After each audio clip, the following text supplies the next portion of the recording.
வணக்கம். திருக்குறள் எல்லோருக்கும் வாழ்க்கை வழிகாட்டி.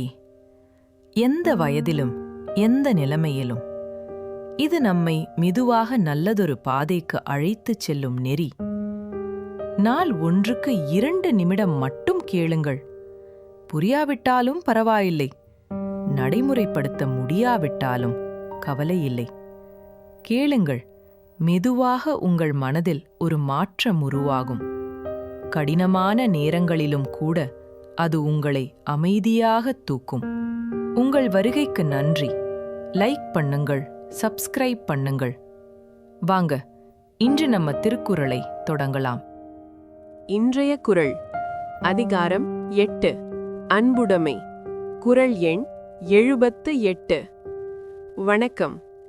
அன்பு இல்லாத மனிதர்களின் வாழ்க்கையானது எத்தகைய பயனற்றது என்பதை ஒரு அற்புதமான உவமையின் மூலம் விளக்கும் வள்ளுவப் பேராசானின் 78வது அமுதமொழியை இன்று நாம் அறியலாம்.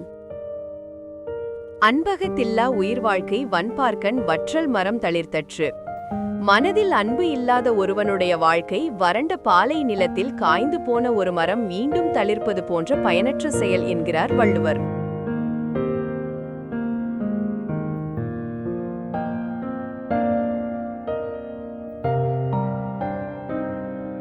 மனிதன் வாழ்வது என்பது ஒரு மரத்தைப் போல தழைத்து நிழல் தர வேண்டும். அன்பு இல்லாத வாழ்க்கை எவ்வளவு காலம் வாழ்ந்தாலும் பிறருக்கு எந்த பயனும் தராமல் காய்ந்த மரம் போலவே பயனற்றதாகிவிடும்.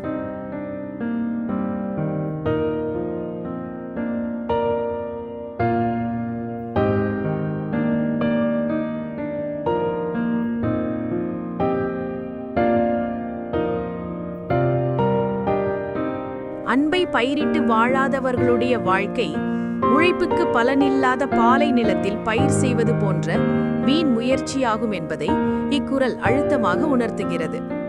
மீண்டும் ஒரு குறளுடன் சந்திப்போம். உங்கள் மனம் நிம்மதியாய், உங்கள் வாழ்வு நிலைத்ததாக இருக்க நமது சேனலுடன் இணைந்திருங்கள். வீடியோ பிடித்திருந்தால் லைக் செய்யவும் மற்றும் புதிய ஞான கருத்துக்களை பெற சப்ஸ்கிரைப் செய்ய மறக்காதீர்கள்.